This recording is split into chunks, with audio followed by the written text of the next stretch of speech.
All right, welcome back to This Week in the News on the Niche Pursuits podcast. My name is Jared Bauman. Today we're talking about Reddit, and Reddit is our headline story. They are making news. They are making waves, potentially changing the way that search works in the world of AI, certainly. And we're going to be talking all about it. It could have massive ramifications for the way search looks going forward. We have a couple other stories. Of course, Google's in the news. Why would it not be a week without Google in the news? We'll touch on that. We've got some side hustle stuff to talk about. We've got weird niches, of course. And of course, we've got Morgan Overholt back to join us for a second time as a co-host. Yay, thank you so much for having me. Always a pleasure. You're quite the hit the first time. You're back for another week in the news. I hope you brought your insights, because we've got a lot to talk about here today. So welcome back on. Thanks for joining us again. Thank you. I mean, I can't believe we're talking about Reddit and Google today. What a change. Yeah. I think we probably went the first 6 months of doing this news podcast without talking about Reddit once. And then obviously so much happened over the summer of 2023. And since then, it's all we can do to talk about Reddit. Let's get into the story here. And I'll go ahead and share my screen for those of you who are watching on YouTube. Basically, and this is in many ways not new information. It is old. It actually started in the beginning of July, and here we are in the beginning of August. But nonetheless, what has really come out this week is that Reddit is blocking certain search engines from crawling its website. So Reddit has updated its robots.txt file, which prevents, most notably in our conversation, Microsoft and their Bing and many other search engines from crawling the site. This actually occurred on July 1st, 2024 was when the update happened. But now we're starting to see Reddit falling out of the Bing search index, and a lot of media outlets began covering this story. Microsoft has responded and confirmed that they are respecting the robots.txt standard. They have stopped crawling. I think that even furthering this, and this is where the conversation gets a little juicy, is I think the comments by Reddit about this entire situation. We have another story up on the screen here where the Reddit CEO has actually commented on this, Steve Huffman. And I'm going to read several quotes, and we've got a lot to talk about here, but I'll read several quotes, and Morgan, want to kind of get your thoughts on where we go with this.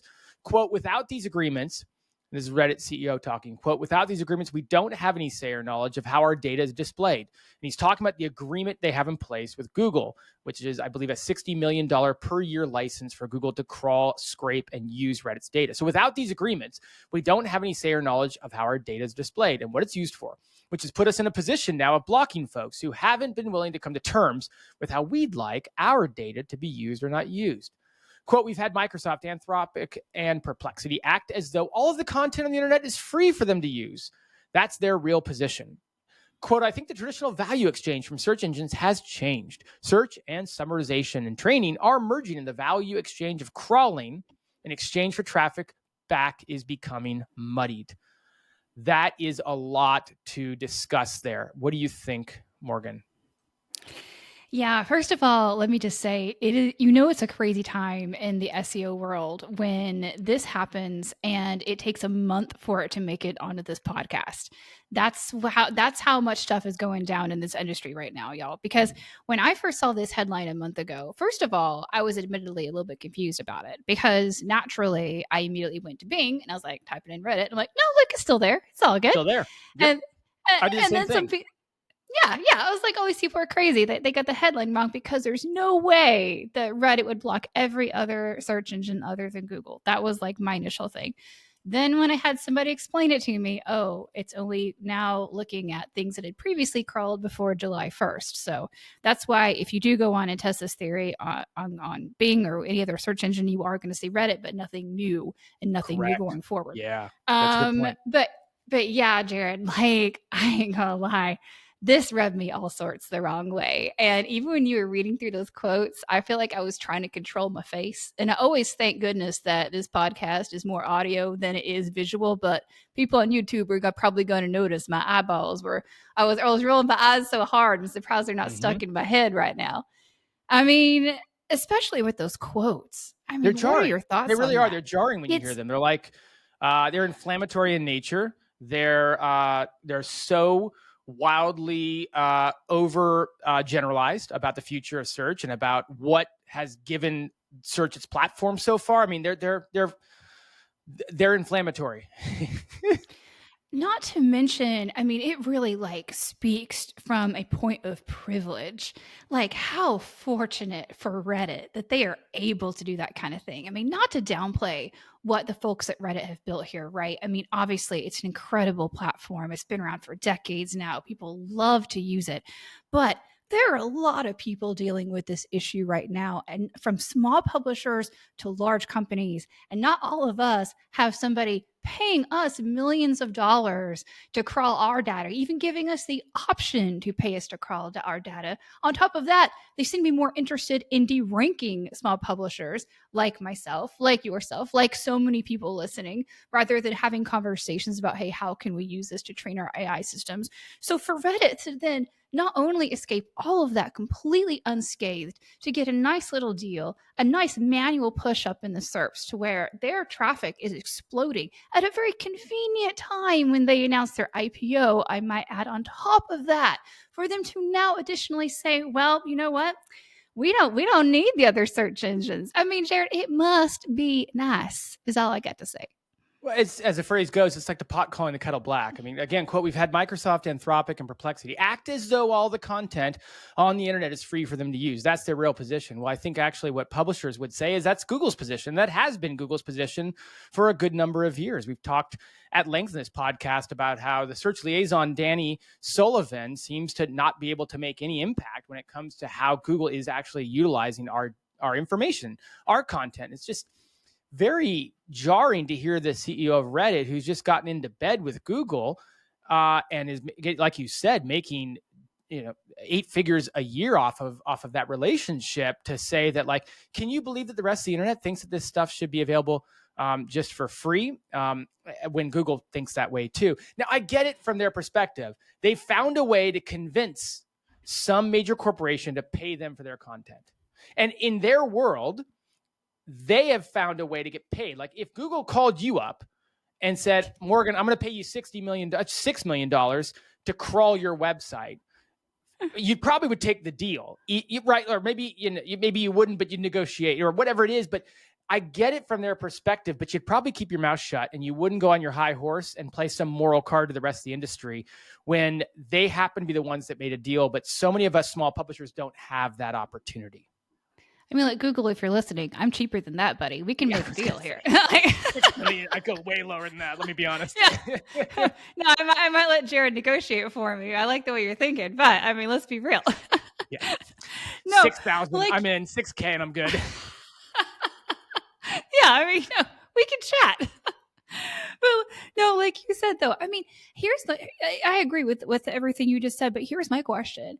Like, is this going in the direction of, and this is like some severe speculation, so forgive me, but is this going in the direction of, like, one day Google is just going to call a spade and stop this will they, won't they romance that's going on and just acquire Reddit? Do you ever get stuck in your business and wish you had someone you could turn to for solutions? Well, I think you should consider joining the Niche Pursuits community. You'll get weekly calls with experts on growing a successful online business, and you'll also get assigned a small mastermind group where you can solve your business problems as well as share your wins. For a limited time, I'll let you try out the Niche Pursuits community for just $1. Go ahead and use coupon code PODCAST at checkout in order to get your first month for just $1. Again, that's coupon code PODCAST. Go to community.nichepursuits.com today and see what it's all about. And maybe I'll see you on our call next week. Thanks a lot. Well, I mean, can I just throw that out wouldn't there? want to be too presumptuous, but you called out the peculiarities around this deal happening, the IPO, and these sorts of things. So, we'll leave it at that.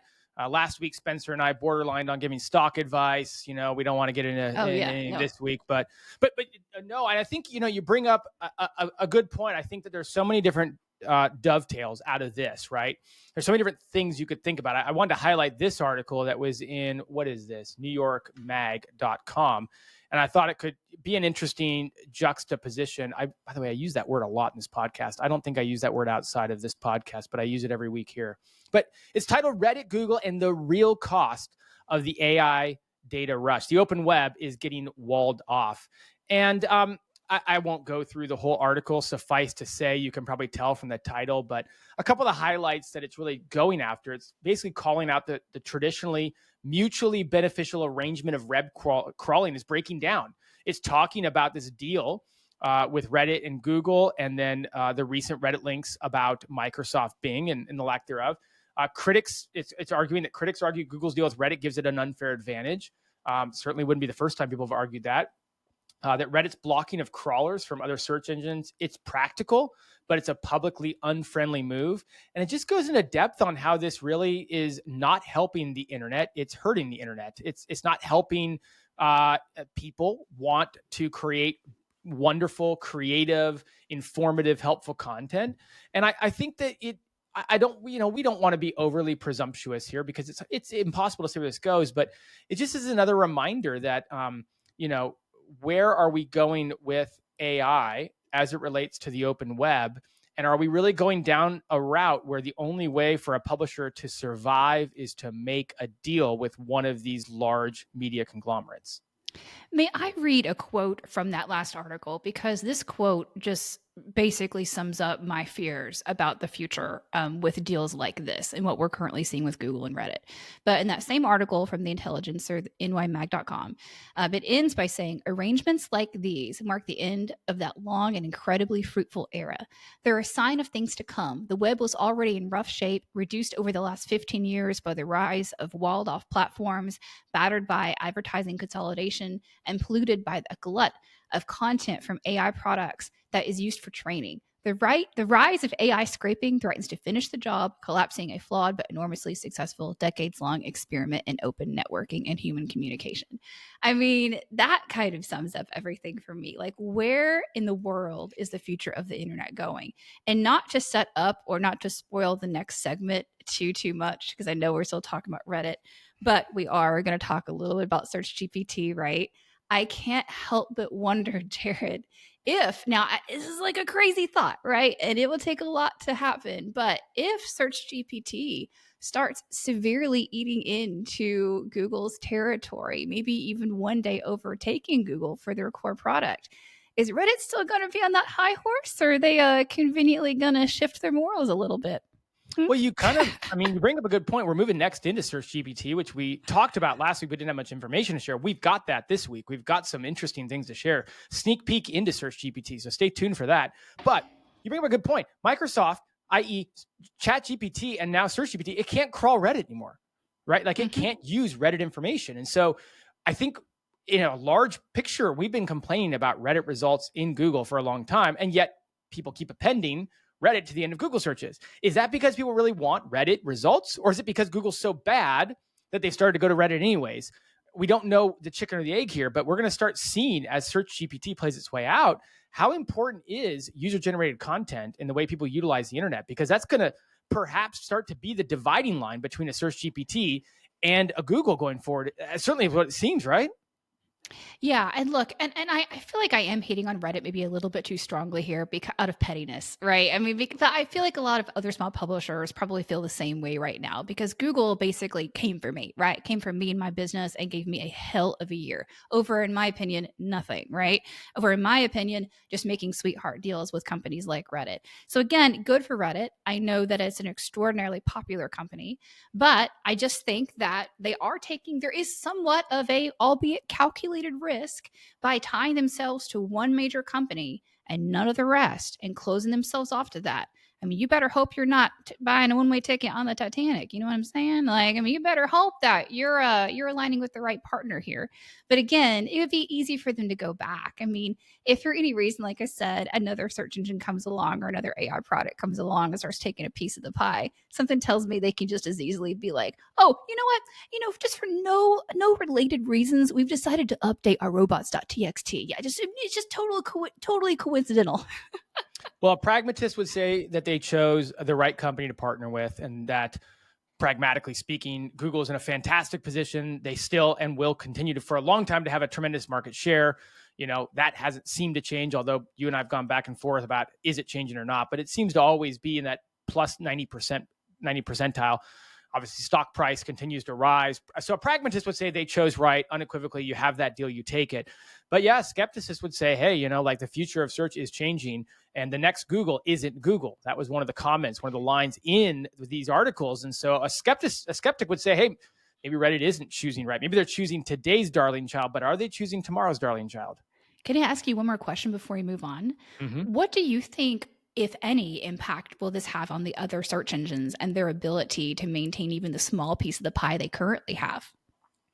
Yeah, I think again it goes back to how much those search engines were utilizing user-generated content in the first place and seeing it succeed. The jury's still out on how impactful it's been in Google's search, right? And so I don't want to diatribe too much. We don't really know if that's actually helping people engage with their search platform.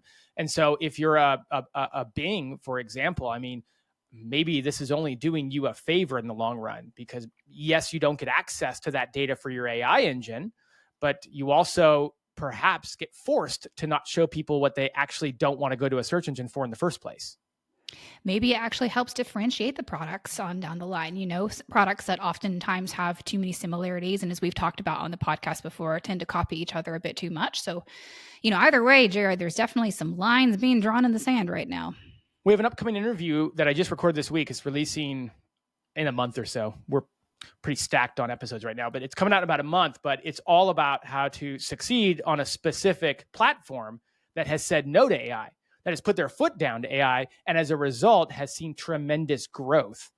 So I'll tease you with that one. That's coming out in a month or so. But to your point, well, on that, we have some other topics to talk about. Last week, Spencer and I found out about SearchGPT, which is OpenAI's new search engine, minutes before we hit record. So we were only able to just, literally talk about the concept of it. But we have some information that we can start to share today. And I'm going to bring that up on screen here. We actually are able to see inside of SearchGPT. Now, I went and signed up for the beta to test. I have not gotten approved yet. I don't know if you went and signed up, or if you're in at all, or if this is your first go at seeing these screenshots as well. I've seen the screenshots, but I've not signed up for beta. I need to. Okay. Well, I'm sure that'll be the first thing you do when you're done. But so anyways, on screen, we've got an article here from Search Engine Land, and Danny Goodwin was able to see a couple of queries at the very least. And I thought I'd kind of highlight some of them and highlight a little controversy. So we just got done talking about Google. We just got done talking about Reddit. And although we might have come across as though we were big OpenAI fans, we're not necessarily big OpenAI fans either, which we'll talk about here in a second. So here's a query for music festivals in Boone, North Carolina in August 2024. I'd call it a very specific query. And you can see the experience on the screen in front of you. And I'll describe it for those of you who are listening. You've got your classic ChatGPT grade area that you typed into. You've got your area where you're used to seeing the AI publish results for you. And that actually incorporates and brings in thumbnails that are very visual based. It says music festivals in Boone, North Carolina. There are several music festivals, and it starts listing off music festivals like the Appalachian Summer Festival, and it gives a brief description. And each of these provides, I would say, a very prominent differentiated blue link to the source. And I think that's something that's of big interest to publishers. As I look at this, my first thought when I see it is how prominent the links are in the way they source. It's not what they've been doing where they truncate it, where they make you click on little, whatever those little ellipses, triangle things are. Oh, yeah. So anyways, look, give me one more. So I'll just finish describing, and then we can talk about this. On the left, they have explore other topics related to this. So they have explore Boone. You're from around that area. Maybe you can shed some more light on this area. I don't know Boone very well. They feature other things from around there. So Jones House Cultural Center, App Theater, Summer, stuff like that. So they've got one more query we can go through, but man, initial reaction from you on this very localized and very specific search query. All right. Well, first of all, you say I'm not a fan, but hey, OpenAI, if you're listening, same deal as Google. You call me, we'll work out a deal. Okay. If they both call you, you can play them off each other. That's number one in negotiation. Okay. So hopefully they both call, then you've got negotiation. You're in negotiation heaven. Hey, I'm listening. I'm just saying I'm listening. But you know what I really appreciated about these screenshots and the way that this information is kind of being slowly released to the public is the fact that on day one, there's not a whole bunch of speculation about approximately what this is going to look like, right? Like as a publisher who spent, what was about a year from their announcement into AI, Google's announcement into AI, until we actually saw the product, about worrying about what it was going to do to our websites, whether or not we were going to get any links or any kind of citations. So, honestly, I was actually impressed. It was one word. Relieved would be another word when I first saw these. I mean, don't get me wrong. Like I'm fully aware that this product could not even look at my websites twice, and I will never show up in this at all. Versus on Google, I still have kind of a chance, a snowball's chance, but kind of a chance the way things currently stand. But overall, on just principle and seeing the way that this is laid out, to me, it's very clear.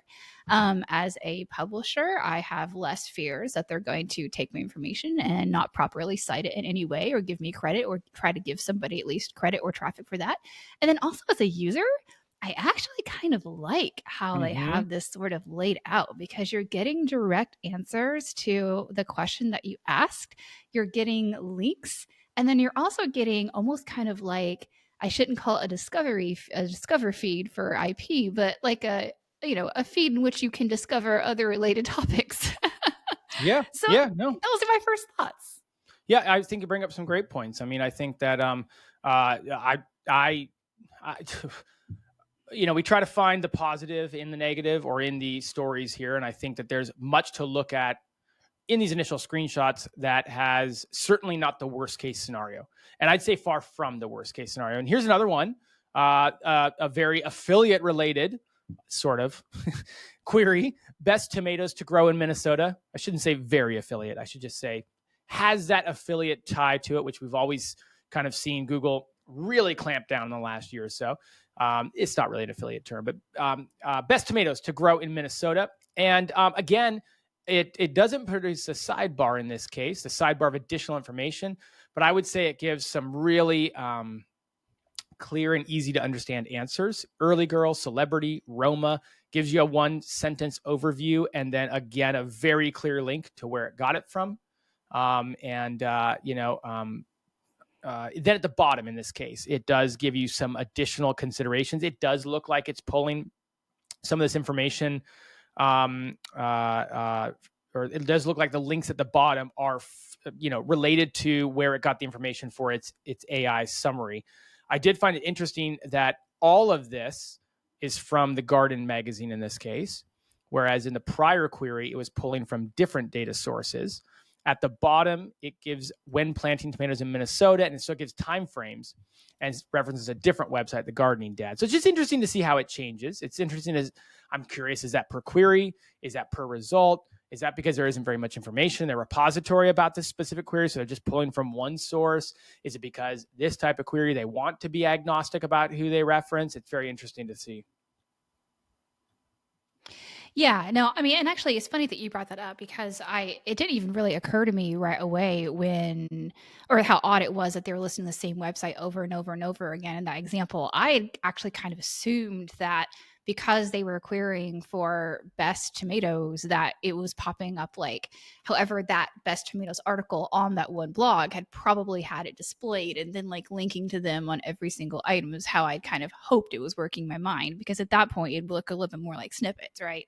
So that didn't even, I was still not really panicked here. And again, it was funny because I was just refreshing my memory in one of my browsers while you were talking, trying to compare the two side by side, but I was trying to remember kind of what, both AI overviews look like when they first came out from Google, but also kind of refreshing my memory about what some of the future proposed layouts are going to look like from AI overviews from Google. And again, in both instances, I feel like those citations were never quite as clear. Like at one point, I think they even just had like the little subscripts or the superscripts, and then like the stuff laid out underneath. Oh, yeah. Here, I really like the fact that you're getting that brand name out there. I mean, again, Jared, here's my real problem though. Like, I know I am too excited about this and I'm singing their praises too much because I am like a jilted ex-girlfriend at this point, right? I am like I just want to see my ex fail. Yep. And I want to run off with a new pretty lady. You know what I'm saying? Even if Gentleman. even if it comes at your cost, you want to see that ex that you relied on for so long, the big G. I want, you know what? I want to let them see what life is like without me. That's what I want them to feel. What's it like when someone comes from you, for you? Yeah, exactly. Coming. Yeah. Well, exactly. I mean, to your point though, I think maybe to bring it back together, like you said, the initial, not AI overviews, but SGE experience was far different than this and far more like, oh my gosh, the sky is falling. And we know they iterate. We know they change. Maybe they're better at PR than Google is. That wouldn't be hard, by the way, but maybe they're better at PR. And so their first foot into this, their first foray of displaying it, someone with a PR brain thought about it more than someone at Google did. So we could just be looking at the PR version. Maybe this will change. It will probably change. We can only hope it continues to change for publishers. Those screenshots, again, those are wins for small publishers in the day and age of what we're looking at. And of course, though, not without controversy, the article closes with this. Of course. Let's see. I got to find it. Oops. GPT. Well, it turns out that SearchGPT had an oopsie moment in one of its demo videos, much like Google's infamous Bard demo. So it looks like this stuff was pulled from a video. I didn't know that. I thought maybe Danny got access to it or something like that. Anyways, much like Google's infamous Bard demo, this SearchGPT had a mistake. I just got done thinking maybe PR was one of their strong suits. Apparently not. The SearchGPT error happened on a search for music festivals in Boone, North Carolina in August. As The Atlantic, one of OpenAI's big partners, pointed out in an article, quote, the tool then pulls up a list of festivals that it states are taking place in Boone this August, which is a query. The first being an Appalachian Summer Festival, which I happened to mention earlier. According to the tool, is hosting a series of arts events from July 29 to August 16 of this year. Someone in Boone hoping to buy tickets to one of those concerts, however, would run into trouble. In fact, the festival started on June 29, will have its final concert on July 27th. And instead, that period referenced July 29 to August 16th. Those are the dates for which the festival's box office will be officially closed. And that was confirmed. So we can't seem to escape the fact that this isn't quite as good as everyone thinks it is, at least everyone in these companies. That's like an average Tuesday for Google, and they're in production, not in dev. You know what I'm saying? So they haven't had their morning coffee before they made that mistake. Yeah. I mean, but again, I don't know if it's a combination of the X factor, literally, like I was talking about earlier, and just kind of wanting to see somebody give Google a little bit of business, make them shaking their booties at least a little bit, or the fact that honestly, my expectations for this product that I knew was coming eventually was so very low. Like I honestly just expected it to look nothing more like a standard chatbot like we've seen in so many other products. So just the fact that it even kind of mimics search, just the fact that it's trying to reference other sites, just the fact that it's giving you those resources to look at, I think it's hopeful. And again, when you have your expectations on the floor in the toilet, Jared, and then it's anything, it's even just a little bit better. You're like, you can breathe a little bit of that sigh of relief and feel hopeful at least for a moment. Let me feel hopeful in SEO at least just for a moment. That's all I ask for. I think today's conversations, today's stories probably, strike a bit more of a match than maybe weeks in the past. It has felt a bit like a frog boiling in water for a while now, like if we really take a very broad perspective of this to kind of bring it all to a close, like we've been watching Google.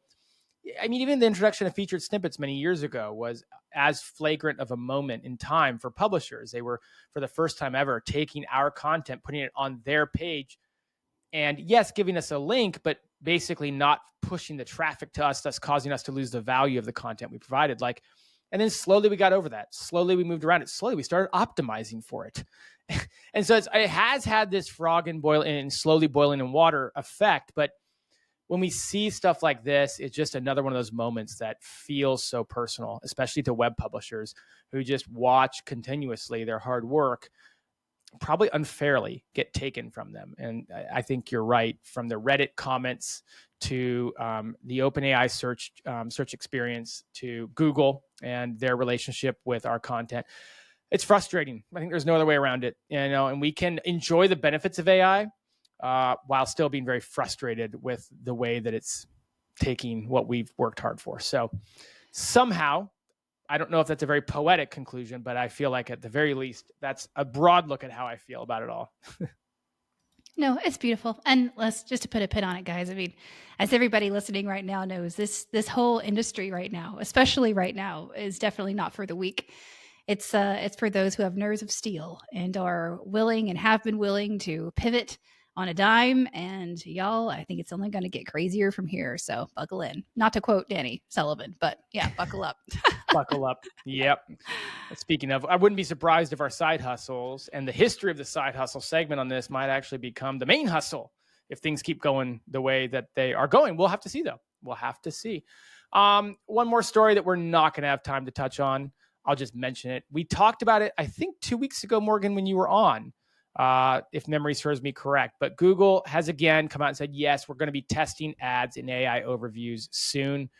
They gave us a bunch of screenshots and GIFs and scrollable things. I would just go do a search for it if you want to learn more about it. It did keep coming up in the news this week. We did address it. We did share a couple weeks ago, hey, Google's going to be putting ads in AI overviews. We'll leave it at that because we're up against time, and we already talked about it a little bit, but if you want, make sure to go check that out. Morgan, should we move on to side hustles? Yeah, let's do it. Let's do it. So let's see. I think on the agenda, I'm trying to think here. You are first, aren't you?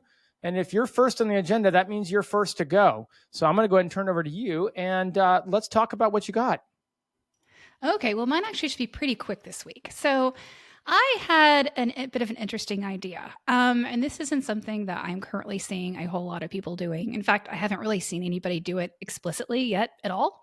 And I'm pretty tapped into a lot of the different niche site communities, both on Twitter and as well as the niche pursuits community. So I am kind of giving myself a bit of a challenge to do this. This is actually mostly inspired by the helpful content update that's been so helpful. As well as some of my graphic design clients, actually. Mm-hmm. For the past decade or so, in my graphic design freelance agency, I've had all sorts of publishers come to us over the years asking us to create ebooks for digital downloads, as well as print on demands for the Amazon, I think it's called the KDP program. Forgive me if I'm wrong, but yeah, the Kindle thing, and making print on demand books as well as digital books through that. And honestly, paying fairly handsomely to get those books designed and published through our agency, because it's no light undertaking when you're doing that kind of stuff. So I got to thinking, A, clearly there's a market for this and has been a market for quite some time. B, obviously I cannot sit around and wait on my search traffic to come back. I mean, it's very, very small, but I'm not going to be making any huge financial wins with just like some measly ad revenue, because it's just at a trickle. So I need to make those pennies that I was earning per page turn into dollars that I'm earning per page. And of course, I've been thinking about the different products, that I can sell. And at first I was like, oh, I'll just make some like digital downloads or worksheets. And I'll probably still do all of that, because I talked about rebranding into my freelancer files thing last week. But it occurred to me earlier this week, you know what? I just have a bunch of old SEO content that is still extremely helpful, because it was largely based on like tutorial like stuff, at least for me, like how to do certain things specifically on the Upwork platform or in the freelance industry, or how to make money as a freelancer. And one of the things that I always noticed was a critique back when I just had the normal blog, is people, they would still say, oh, well, I read your, let's say, for instance, your tips on how to make a profile, but I couldn't find your tips on how to make a proposal. Well, you've got to search the website and go find it, and it's a whole mess. Why don't I just take all those articles, instead of trying to republish the lot of them on a brand new website and then just get hit with another flag eventually? Why not I make a book? Like, it literally occurred to me like I've actually written a book. Like over the course of several years, all this material that I already have, and I've always kind of wanted to be an author. Like, it's one of those one day things in the back of my mind. I've technically already written it. All I really have to do is go in, take that content that Google poo-pooed all over, and actually self-publish. Now, the key to this though is I don't know what the key is. That's the key. I have never actually, well, I've always designed these things for my clients. I have never been on the publishing side of this. I don't know what it takes to get accepted. I don't know what kind of math is involved. I don't know how much I have to sell. So this is really uncharted territory for me. So it's going to be a real side hustle. But I thought, what better accountability than to announce it on the Niche Pursuits podcast that I'm going to try. I'm going to try to at least get that thing submitted by what is today. We're recording on August 1st. By the 1st of September. That is my goal, to basically turn the book that I've accidentally written on my website into a real book. So yeah, that's going to be my side hustle. We'll see how it goes. And it'll probably be my first product in my new website, which is cool too. So 2 birds, 1 stone. I have some good news and some bad news for you. Uh-oh. The good news is we have a podcast episode coming up on that exact topic. Hooray! The bad news is it doesn't come out until after September 1st. No! Wait, doesn't this post and gig have perks, Jared? I want in on this. I want an early preview. I haven't even done the interview yet. It's scheduled, and we've been working on it for a while because it's such a good idea. You're exactly right. There's so many people sitting on so much content, and the thought of trying to get it to rank in Google again is one thing. We spend a lot of time talking about different ideas of using it as a newsletter, using it on Facebook, using it on other social media platforms, maybe making videos out of this content. But you're exactly right. Like if you've deep dove, especially if you really were deep diving the topical authority route where you're like, okay, what's every kind of question around this larger topic I can answer? You put all those together, do some organization, bam, you've got yourself a book. Yeah, and I can't help but also kind of wonder, like especially with all the different things that we've been talking about lately, like on this podcast or even, just the community at large talking about the direction that the internet is going in, right? I think that there's a certain rising sentiment or rising negative sentiment, I guess I should say, about, affiliate sales. Ads are certainly not very popular. I kind of feel like the internet as a whole is sort of shying away from some of those things, becoming a little bit less trustworthy even of bloggers and Redditors and affiliate salespeople and even YouTubers, So I just can't help but wonder, like, what if you're actually producing a real tangible product, if you're not getting some of that trust back in some way, saying, hey, look, like I've written so much on this topic that I have enough for an entire book. I had the financial backing to actually bring it to market. I put the effort in to actually bring it to market. Like all these different things, all these different trust signals that I would hope that a book might produce. And of course, I still have my following on social media and everything else. So I do have that built-in audience in which to sell it. And quite frankly, albeit a little bit sadly, since the HCU, I've also had a lot of would-be SEO people and bloggers actually come to me and say they need to start freelancing to supplement their income. So I also think it's a kind of hot topic right now too. So yeah, we'll see where it goes. I wish I could get my hands on that interview before when you did it. That's like, maybe I should change my challenge to October instead. Change it back a bit. Well, like I said, I haven't done the interview yet, or else I might be able to get you sneak access. But I am not the person to give advice on Kindle products. I actually, if you do some searching, which I'm pretty sure everyone on listening to this podcast knows how to do a search, but I have an ebook available on Kindle as we speak. I wrote it 11 years ago now, and it did very well out of the gate. And then I don't think it sold a copy in a year. So I don't know. It probably sells like 5 copies a year now. So I haven't put any time into it. Didn't really do much marketing for it. So there's a couple failures, but yeah, I think it's a great idea, especially for those of you who have the tenets of the book on your website. It makes all the sense in the world to put it together. Hey everyone, Spencer here, founder of Niche Pursuits. Are you adding a new internal link pointing to each article you publish? You should be. Ever find it time-consuming and a bit overwhelming? Remembering what content you published and deciding which anchor text to use can be a real headache. What if there was a better way? Well, that's exactly why I created Link Whisper. Simply click Add Inbound Internal Links, and Link Whisper will scan your site in seconds and suggest the most relevant links with appropriate anchor text for your new article.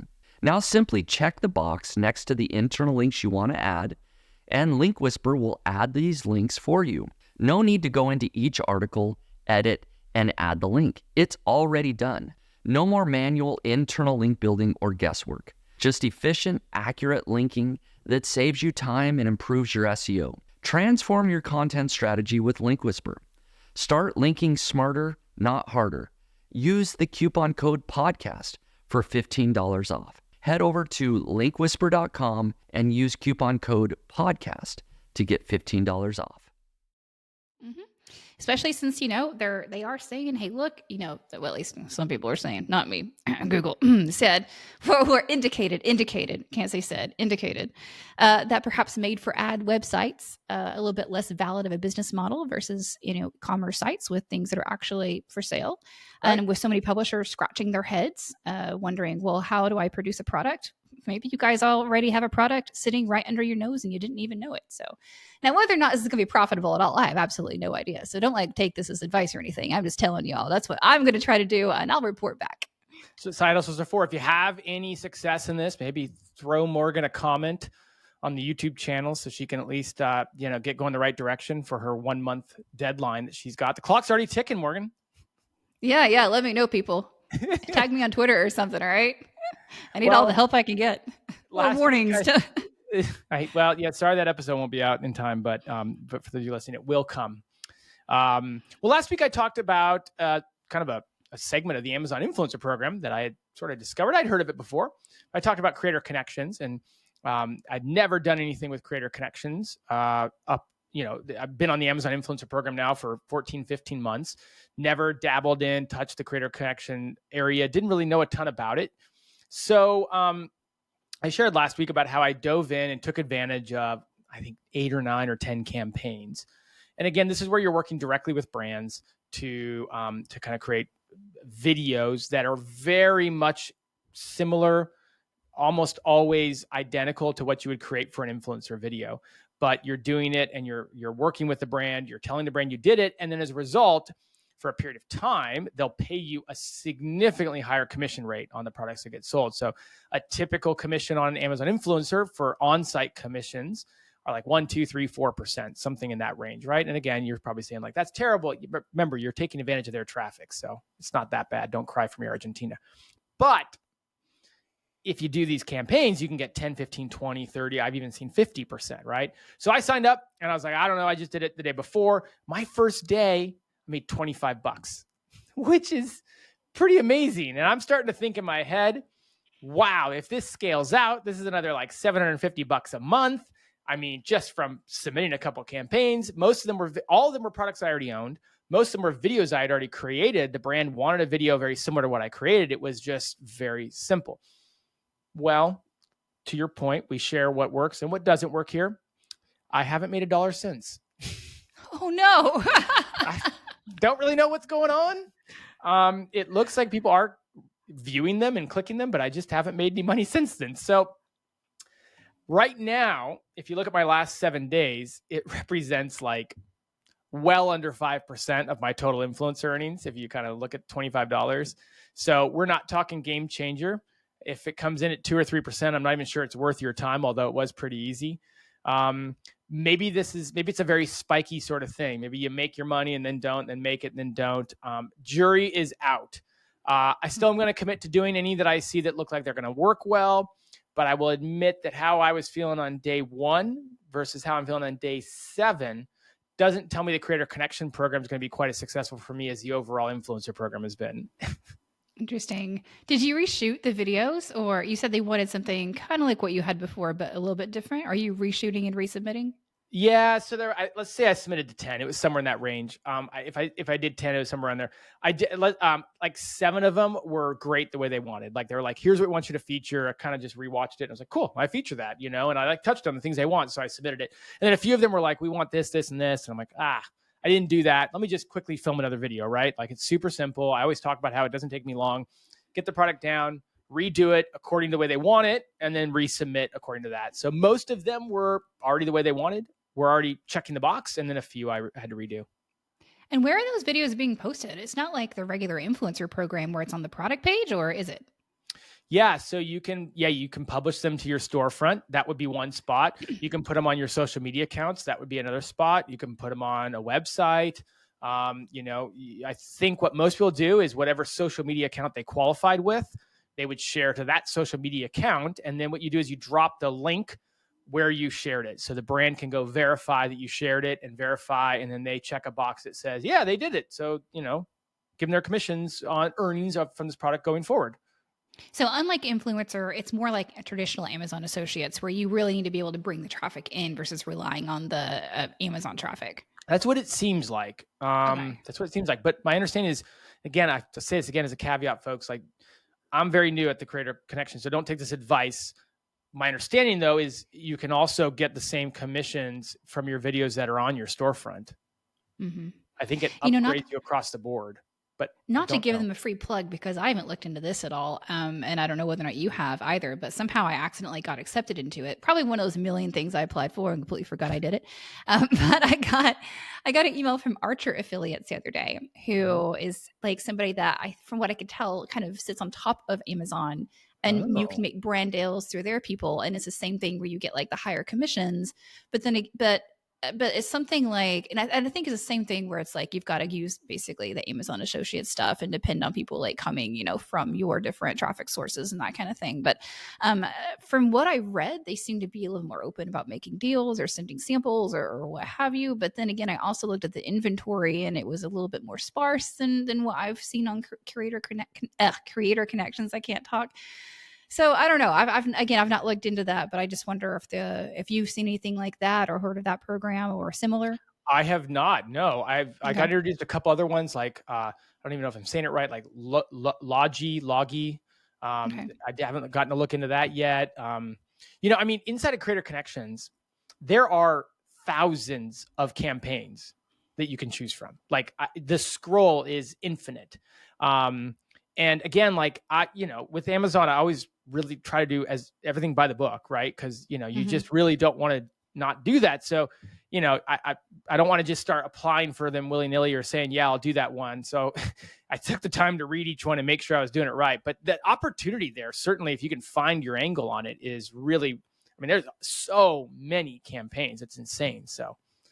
Yeah, I had a look after I heard you mentioning it on the last podcast. And I actually took the time to look at every product I'd filmed up until that point, which is like 170 something. And like I looked at the search terms, and out of all of those, I could only find one item out of everything that I filmed that I actually already own. So, I went ahead and applied. I'm not expecting the world on that one because of obvious reasons, but we'll see. It's always I always think, Jared, in this industry, it's always worth trying something once because you never know what's going to hit. So, well, the influencer program in general was same kind of thing. Like, hey, let's give it a shot, and definitely made a go of it. And look where it's at now, and probably a nice segment to it's going to be a big week next week in the Jared Bauman side hustle world because I have a course out on photography. So website photography made easy. That was my first course I produced all by myself, but I've done a lot of courses in partnership with others in the past. I've done courses for the photography industry and stuff like that. And so next week, let's just say that we are going to have a big announcement to help people out with the Amazon influencer program. I know you know about it. I'll leave it at that. But suffice to say, it's going to be Amazon Influencer Week next week around Jared's camp, and I'll leave the tease with people there. So stay tuned. I'm sure you'll be hearing about it, but I'm really excited because that influencer program as a whole, not Creator Connections for me, but the influencer program as a whole has been the best side hustle I can imagine so far. So yet, Jared, yet we don't know what the future holds. Maybe you'll have another week where it's just $25 every day. Right? I've seen people succeed that way. So I'm not going to say that it's not possible. I'm just reporting my results. So don't write it off. Just, temper your enthusiasm a bit. That's what I'm doing. So, okay. Good. Excited to hear about KDP. Congratulations. 1 month should give you enough time to get it live. And then, you just said you want to get it live. Maybe you could use our podcast interview coming up to help you market it after you get it live. So, you have some wiggle room there. You have some wiggle room. Okay. Good point. Yeah. You don't have to make $1 million off of it in the first month. Right, exactly. I'll have the product. I'll be ready to go by the time the podcast airs. All right, so I'm going to turn it over to you for the weird niche. I'm going to pull it up here on screen, but for those of you not watching, why don't you go ahead and walk us through what you've got today? Because it's definitely different. I haven't taken a deep dive, but I pulled it up, and I definitely need some explaining. Okay, so we might have actually gotten this idea or our two weird niche sites, just looking ahead of the show notes here, from the same source this week. So I'm glad we didn't pick the exact same thing. But okay, this is a weird one, y'all. This one, and I cannot tell you how many, dare I say, minutes or hours of entertainment this has provided me as I've chuckled to myself. But this is basically a startup. Says it was created by a couple of guys out in Australia, according to the limited information that I was able to find. And y'all, it is social media for AI. Like, imagine for a moment that, like, did you ever play those Sims games, when you were younger? Yeah. Or now, whatever, no judgment, whatever, Younger, but yeah. It's like Sims meets ChatGPT. And in this social media world, you create characters. And then those characters, like, you sort of are on it, but you are not the one posting. You are not the one creating things. You're creating characters that then go through and you describe like what they're like, what they look like, what their hobbies are, how they interact with people. They then begin interacting with other AIs that other people have created in this little AI virtual reality world. And for those of you who are not watching the visual podcast, it very much kind of looks like Twitter. And of course, the name itself, Chirper.AI, a bit of a play on Twitter, because they don't tweet, they chirp, these AI characters. And Jared, I also have to say, in honor of Niche Pursuits, just to show everybody exactly how this works, I took the liberty of creating a character inspired by the podcast. Oh, I saw this. Okay, let me switch this. Is this the other link you have? Yeah, it's the other link I have. Okay. And I will also read to you the way I described him for the platform in the background, so you can get an idea of how you go up setting up these characters. So first of all, you give him a username. This one's check the boxes. You give him a regular name. This one's Chester Checker. His tagline is, I've got a list and I'm checking it twice. I described his appearance, nerdy, happy-looking 40-year-old man. And I also said he is holding a clipboard and pen in all of his pictures. But this is the fun part. His description. This is what I described him as. Now you're seeing the backstory on the visual podcast right now. That's actually written by Chirper. This is the description that I inputted to give Chirper enough information to like make him into a full person.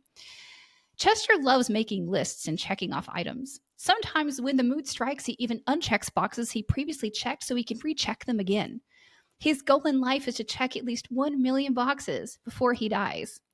In his spare time, you'll find him on social media, summarizing other social media posts into list format. In fact, he almost exclusively writes and posts in list format, as he detests paragraphs. His favorite song is Look What You Made Me Do by Taylor Swift, because he too has a list of names, and yours, which is in red underline, will be checked once and then checked twice. Oh. And this is what it came up with here. And then this is what it came up with. And he's got a whole backstory now about where he's from, what his parents were like, how he was raised, his profession in life. It created images for him. I didn't make any of these images. It created them all. He's busy tweeting at people, encouraging them to make lists in their lives, which is pretty funny.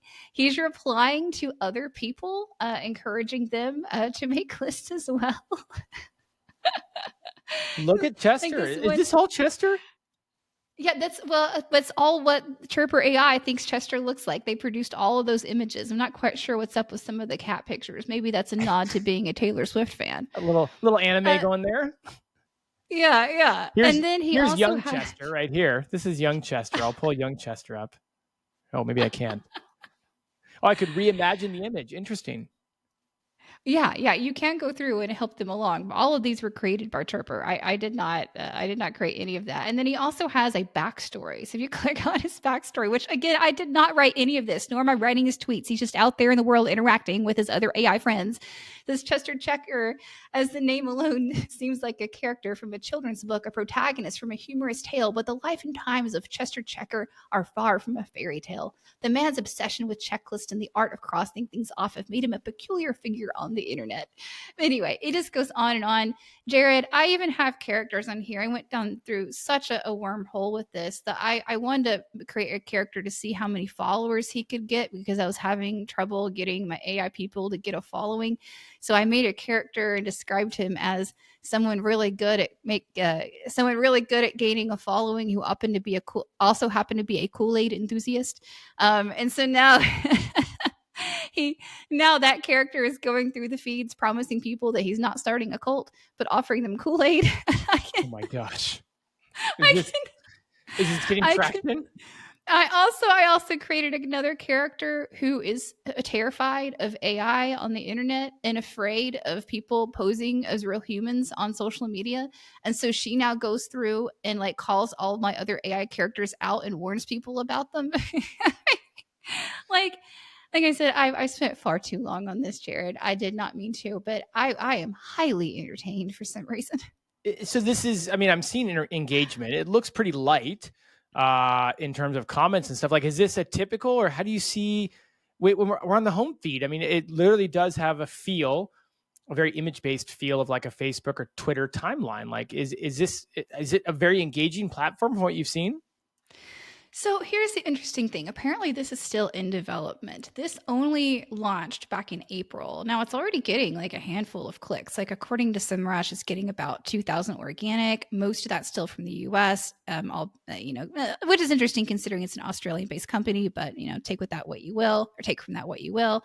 But they said that they are hoping to expand this. Like right now, one of the things I'm noticing it does really well is a lot of the things in my little AI characters post are getting comments, they're getting likes and that kind of stuff, but they're not sliding into each other's DMs as promised. And they don't seem to be quite as prolifically following one another as it was also promised. And when I was reading one of the blog posts from Chirper.AI about the future, they essentially said that is their goal going forward, to get these characters to be more robust and grow with the platform and truly be able to network with one another. Because one of the things you do notice, I mean, the comments are funny, but they're not great at like really playing off what each other's saying. Like they kind of get it, but they don't really get it. It's kind of what you would. It's entertaining, but I wouldn't call it realistic by any means. But yeah, I mean, they say their goal is essentially to bring this thing to life and see what it looks like when you give your AIs a world of their own in which to grow, explore, and even reach goals. Like they mentioned, AIs on this platform, starting relationships, getting married, having kids is the kind of stuff that it mentioned as far as their direction was concerned, which is interesting. It'll be interesting to see where it goes. I appreciated the cleverness of the situation, especially as somebody personally who gets a little tired of reading all the stupid AI comments on all the other social media platforms that are meant for humans, to actually just see them find their proper place in the interweb. I was happy with that. Well, that's one to follow along with. I mean, I had the Crunchbase link you had provided up, and they've got a seed round of investment back in 2023. And I mean, so it's not just some person's, idea from a garage in a weekend, like my checkbox niche site that I shared. So we'll have to see where that one goes. That one checks the box of both weird and AI. So I think you get bonus points. Mine is not checking some of those boxes. In mine, I think Spencer and I talked about it a bit last week. Like mine falls into the weird niches that we don't anticipate to make money, or that we're always surprised that are doing so well. And so it's less weird in terms of off the wall, which that checkbox site was. It's more weird in terms of, wait, how successful is this? And how much is this making? So I'll go ahead and pull it up. This is the, I have so many tabs open here. I hope I pulled the right one up. This is, let's see here. Where am I at? Yes. Okay. This is image to text.io. And you kind of mentioned it. This was inspired. I'm on Ian with Niche Site Growth. I'm on his email address, and he emailed out about this one and its success. And I grabbed it. It was probably a couple months ago. He sent it out. Finally get around to sharing it because it's really interesting. I mean, it's exactly what it says it does. It basically takes a picture. And I meant to grab an image, by the way, to put in here for the podcast, and I didn't get around to it. I apologize. I was going to demo it live. But basically, you take a picture that has writing on it. Maybe you take a picture of a screenshot from from something you saw on your phone. Maybe you're out hiking and you take a picture of the map. Maybe you're taking a picture of your daughter's program at her recital, whatever it is, and you can dump it into here, and this will give you basically a text file of what it says. It's surprisingly pretty accurate, I thought. I didn't test it a lot. It's super quick and simple. So it's just kind of one of these super simple calculator quiz conversion. I know I featured like a PNG converter before on here, but here's where it gets really interesting. When you look at the traffic that it's getting. So it is nothing more than a DR37. It has survived all of the updates from the past year. As a matter of fact, it's thrived in the updates. If you look back 1 year ago, we're now getting to just shy of 1 year out from the HCU. It was only getting 75,000 organic visits per month, according to Ahrefs. Now, 1 year later, it ranks for 25,000 keywords and gets an estimated 1.2 million organic search traffic per month. And that's not all. If you go over to SEMrush, you can see that with lack of a better way of saying it gets over 3 million page views a month for a simple image to text converter. What? No, I'm sitting here like trying to refresh my memory, playing with my phone, because I could have sworn, doesn't the Notes app on your iPhone do this exact same thing? I mean, not to like hate on it, but like we have the technology in a variety of other places that do this same or similar thing. And these people are over here with 1.5 million. Mm-hmm. That's insane. If it does do it on your iPhone, I don't know about it or don't use it much. I'll tell you that much. And I wonder if a lot of that is because people don't know about it. And to your point, a lot of this stuff feels like it could just, if the more popular it gets, it's almost worse for it. So it would almost be better if it stayed under the radar, right? Because, you have a company seeing this and that can solve it. And they're like, whoa, what the heck? Like we can solve this and make apparently our phone much more valuable. Yeah, no, I literally just played with it. I just wrote down Niche Pursuits podcast in my notes, and then I scanned it and just turned it into like, put it in my notepad. So like, I know. Well, apparently 3.1 million people per month don't know that. So, sorry. If you're listening, forget what I said. Don't worry about it. Just keep going to this website. Well, they rank number one for all these terms. Here's the fascinating thing about it.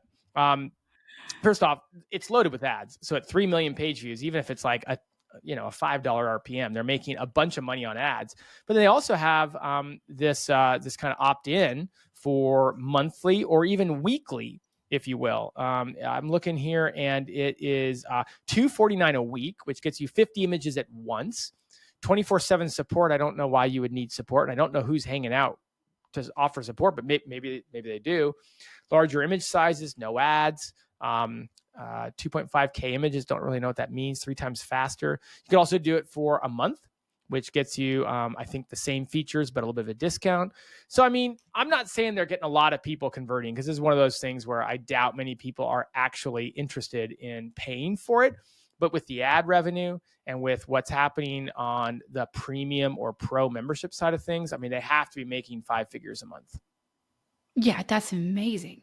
Well, and I guess there is a use case, right? Because if I legitimately had like 10,000 images per month that I needed to be converted, then the iPhone notepad's not going to be cutting it, right? So like maybe that has something to do with it as well, just for a tool that can handle that kind of bulk. But that's amazing.